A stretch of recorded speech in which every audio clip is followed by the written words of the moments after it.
Hello everyone. So today we have a special guest with us, Miss Shailja, who has cracked UPSC Civil Services 2021 with rank 83. So first of all, I wish her all the best for this success. And she has qualified this examination with history as an optional subject. She has scored really well in history optional, and the purpose of this interaction is to basically understand what are the requirements for history optional and what are the points to be taken care of while going for this optional subject. So Shailja, for my first question is that according to you, what is the potential of history optional in civil services men's examination even in coming years? This year we have got very good result from history optional. Not only you, your batchmate from St. Stephen's, Shruti Sharma also got first rank. So this year was really good for history optional. But for coming candidates who are going to appear in the coming mains or in the next year, what is your message for those students opting for history? Hello everyone. First of all, sir, thank you for having me. Citing from my personal experience, I would say that history is a very good subject, not just for UPSC as such. It's a subject that helps you to really critically analyze a lot of things in life as well. So history, I believe, is a really good subject, especially in the fact that it is quite overlapping with the prelims GS syllabus as well. So, and for mains, I believe it's there are a lot of myths regarding history optional, but as a subject, I believe it's up to you. You have to decide whether you want to take up history as a subject for optional in the UPSC, and why are you choosing for that. And according to your strengths and weaknesses, work on history as a subject and then plan accordingly. Make a strategy, make a book list and stick to that book list, because as we already know that history syllabus is considered vast as compared to other optional subjects. But if you have limited book list, if you have already decided on your sources, and if you do those sources repeatedly, I don't think there is a problem with regard to preparation after that. So that is one thing, that decide on your book list and stick to that. We'll come to book list later on, but first of all, Shailja, I just want to know that there are certain myths surrounding history optional. Yes. Some people say that the syllabus of history optional is quite large, so time management will be an issue. There are some students who are worried that history is dry and monotonous, yes, and it's more about facts and figures to mug up. Some students are of the opinion that history will take a long time and results are not so frequent as compared to other subjects. So these are certain things that revolves around history optional, and these questions keeps on coming among the students. I just want to know that what is your stand on these areas which really perplexes the students or aspirants for UPSC?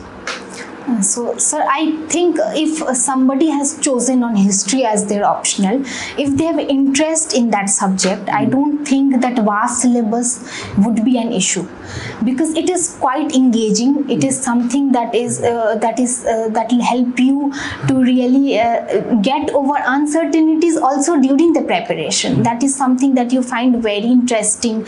But along with that, if you do your preparation according to the demand of the examination, if you understand the type of questions that is being asked in the recent years, and then you do your preparation accordingly, I don't think there would be a problem. So these myths, for me, history was a natural choice because I had a background in history during my graduation. But even for those who do not have history as their graduation subject, I don't think there would be a problem in terms of understanding. It's a subject which has a lot of potential for self-study as well. You can do your own study, you can understand things. There would not be a problem in that, but the main issue here is how your answers would be. So for that, test series is very important. That suggestions that you get through those test series helps you to understand the demand, because I was writing a lot of answers for my DU examination. I was getting good marks in those, but when I started doing my UPSC preparation, preparation, I understood that the word limit is limited. The amount of historiography that you can put is also limited. The amount of facts you can put is limited. So you have to write a really comprehensive answer in those limited words, and that is one thing that you understand through test series. The suggestions you get there, how to relate it with the current examples. So that is one thing I think is important, because you need to understand that writing just the facts that is there in the history won't be enough. If you can put in some good examples from current times as well, for world history as well as modern also, if you put in lot of multi-dimensional answer, if you put in important historians' name and their viewpoints on important events of modern history, that modern Indian history, that these are few things that helps you to really go through these UPSC preparation for history optional. So one very important thing highlighted by Shailja is that even the students who are not from history background, like students from science background, commerce background, economics background, and even engineers, they can also easily offer history optional. It is easy to grasp, and under a guided mentorship, anyone can attain mastery, which is required to crack UPSC examination with history as an optional subject. Now, these are the areas, or these are the general things that surrounds history optional. Coming to some specific things, Shailja, especially for those who are going to write mains in the year 2022 in September, because for them it's a high time. They have already written the prelims examination, and they are very worried that how to manage things in 2.5 months before they go to write mains examination, or to attain peak performance while writing this examination. So we will be a bit specific with regard to them, those candidates. First of all, my question is, what should be the strategy of paper 1 of history optional for upcoming mains examination? So the paper 1 comprises of ancient Indian history as well as medieval Indian history. So this time I made a plan that I have to do this in the main examination.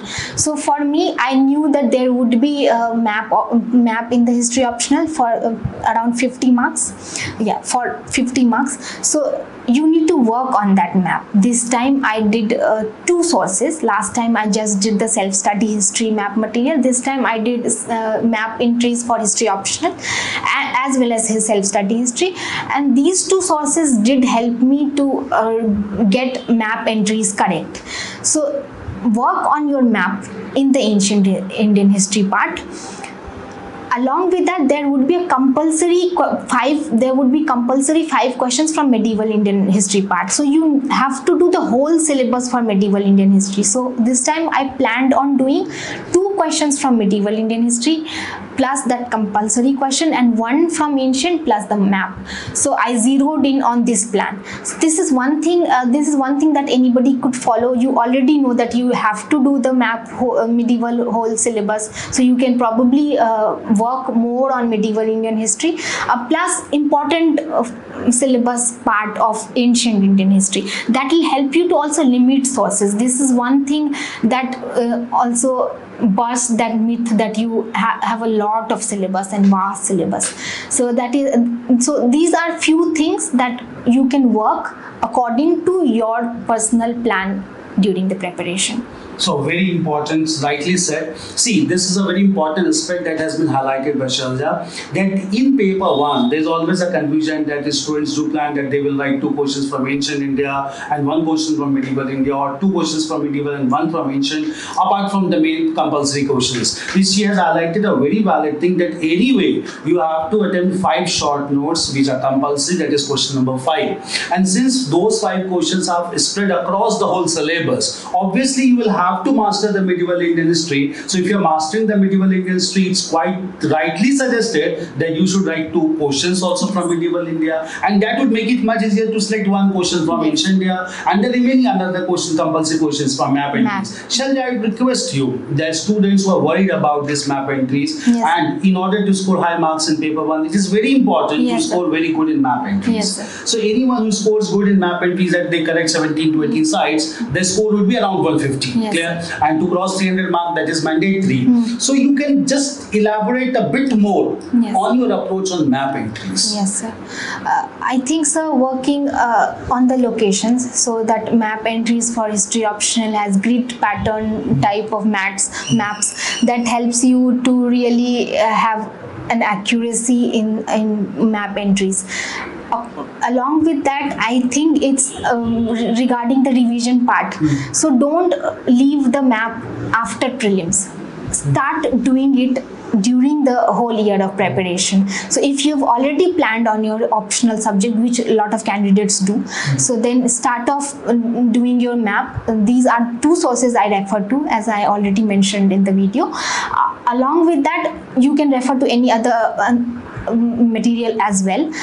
And those have to be done repeatedly and regularly. So devote 2 hours or half an hour according to your understanding and according to your basic level of knowledge, and that should be done each day. I used to do it half an hour. I used to devote every day to map optional, and so map entries for the optional subject, and that is one thing that helped me to arrive at a proper accuracy. That is something that helps a lot. You have 50 marks for maps, and if you get around 18 to 19 to 20 correct, then you're well above a lot of candidates. So that is one thing that helps. So revision and regular consistency in doing map is very important. That should be continued after prelims as well. You need to increase that time. I used to then do it for 2 hours daily, and I used to and one thing that I did differently was that I used to write unique characteristics of each sites differently, and then I used to write the basic characteristics of different map sites. So for Chalcolithic, I used to know that these are the few common things, and that these are the few unique things of particular sites, and that will help you to remember easily. Okay, fine. Shailja, can you just elaborate a bit on historiography of paper 1, because it will really help those candidates who are going to appear for men's examination this time. So what would your suggestion on historiography of paper 1? Yes, sir. So I think, sir, for ancient Indian history, I think a lot of historiography is provided by Bhupinder Singh's book. She mentions a lot of historians, and if there is a particular material that in which she mentions a historian who has worked on every aspect of that. So for modern history, we know Romila Thapar has worked a lot on Ashoka and his Dhamma. So you know that what are her reviews on Ashoka and Dhamma. So you can mention that particular viewpoint in the answer, and that makes it look more comprehensive. You know that a historian has written on such things. So putting historiography in an answer makes it look more comprehensive. Historiography is one thing that my college, especially as a graduation subject of history, the historiography I learned a lot through college. So for me it was easier. But for those who have not done history in their graduation, probably jotting down important historians' name and along with their viewpoints in a notebook would be sufficient. You do that and you mention those in your answers. That will be sufficient. You will get those historians through the basic books, and if you Google search them or even their book and text and what are their viewpoints, you put down in your notebook, and that is what you need to mention in your answers then. So this is one thing that could be done by those who have not had history as their graduation subject. Good insights on paper 1 of history optional. Coming to the paper 2 comprising of modern Indian world history, what would you suggest for the candidates who are going to write mains in 2022? So sir, the paper 2 modern Indian history deals with a lot of debates. You know there are a lot of debates for every event in the modern Indian history, be it the Gandhian movements or be it the 18th century debate. You've got a lot of historians who have written on those. Not just mentioning their names would be sufficient. Mention any event multidimensionally. If there's a Gandhian movement, where their impact on every section of society. So if there's non-cooperation liberation movement, mention what peasants, the impact on them, what are the peasants movement that was happening around that time, according to the demands of the question. So write an answer that's multi-dimensional: social dimension, economic dimension, political dimension, what impact it had on the British government and the laws that came. So anything that is there, any event that is there in the modern Indian history, try to write it from different perspectives along with the viewpoints of the historians. That will be sufficient, and do it from any source. Modern Indian history, we've got a lot of material, but stick to limited sources, because you've already done a lot of modern Indian history for prelims. So and the focus needs to be on writing comprehensive answers for this. So after prelims, focus on writing a lot of answers for modern Indian history, and get it checked through test series, and work on your suggestions. Work on what has been provided in the test series. So I used to get a lot of suggestions. I wrote one test series on world history, and I got the suggestions like correlate it with the current level of examples. So there was a question on EU, European Union, and I was asked to write on Brexit, how currently there are issues. So these are few things which you get to know through test series, and that will help you to really write unique answers. History as a subject is considered static, it is not mean changing, but you can also improve your answers if you are writing examples which are from the current affairs. So these are few things that will make your answers look more unique, and that will help you to get that edge above the rest of the candidates. So, very well said that in paper 2, the main focus should be on multi-dimensional approach, as well as on giving practical or real life examples with proper connectivity. That will really make your answer dynamic in nature, different from other candidates, to get better score. Yes. So this was a strategy in paper 2. In paper 2, since 1 and 5 questions are compulsory questions on modern world, so don't go with a preconceived notion that you have to write only 2 from world history or 2 from modern India. Whichever questions you know completely, in which multi-dimensional approach can be given, follow that strategy for paper 2. These were the strategies to be followed for history optional, paper 1 and paper 2. Now coming to another important aspect, that since 2.5 months are left for next mains in 2022, what would you suggest with regard to writing practice or test series? That do candidates need to really go for test series, or can they go for writing practice on their own as well? Yes, sir. So, sir, I believe a lot of people have already been occupied with prelims syllabus. So, after prelims, before prelims, obviously history is something that you already do for prelims as well. But after prelims, there would be a lot of extra things, extra syllabus that you need to do. So, I devoted my 1 month after prelims for just the optional, because I believe 500 marks for optional is very important. You can score a lot in optional. So according to your strengths, devote some time. I devoted whole month for history optional. I first did my revision. I went through a lot of books, my notes. I did not make much notes, but whatever I used to devote for the last minute revision, I went through them, and then I started writing answers. So I did the revisions first, and then I started writing answers. In my 2020 attempt, I did give a lot of test series. This time, as I had already given a lot of test series, this time I worked on self-evaluation. So I used to write answers, I used to go through them. I used to see how I can improve those answers.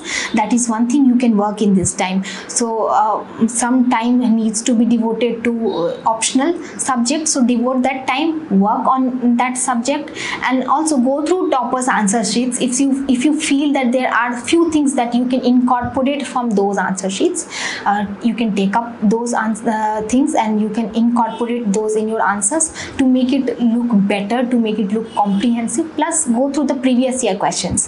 That will help you to understand what are things that can be asked. So, just the reading the material won't be sufficient. If you're not able to understand that how questions can be asked from that source, then that is one thing that can be done through the previous year questions. So, do go through the previous year questions in this time. True. You need to go through the previous questions along with answers, the structure at least, so that to understand the trend of the questions being asked, so that you can predict that what next Yes. can be asked in the coming examination. Truly said. Clear. At the same time, as she said, that optional plays a decisive role. Not only 500 marks, it will really cater to the requirements of paper 1 of GS and sometimes even essay as well. So you need to devote time for history optional, as she devoted complete 1 month after prelims for history optional, and she scored very well in history optional. So you need to devote time, attention, do enough of writing practice, and rightly said that you need to also go through some toppers and sheets is also. Our answer sheets is there with us at GS Score. You want to see our answer sheets, we'll provide you that also. And one last thing is that history optional is highly scoring. We are getting results. One candidate still sitting with us, clear, and who has discussed her strategy in and out to help you out in order to just don't get carried away with myths, rather stick to the basics so that you can get through. Have limited sources. In paper 1, focus on map entries. At the same time, focus more on medieval India. In paper 2, develop multi-dimensional approach as well as contemporary interlinkages in order to make your answer more dynamic. Have limited sources to study, and at the same time do enough of revision and writing practice. These are some valid things to be taken care of in order to score high marks in history optional, especially for those candidates. And one last thing, that this optional is highly engaging, engrossing in nature, and any person who has got certain amount of intellect can easily go for this subject irrespective of academic background. With this, we'll really thank Shailja for coming with us and to discuss a strategy that will really help the candidates to opt for history optional, as well as the candidates who are going to write mains in this year with history as optional subject. So all the best, and all the best to All the best, everybody. Thank you.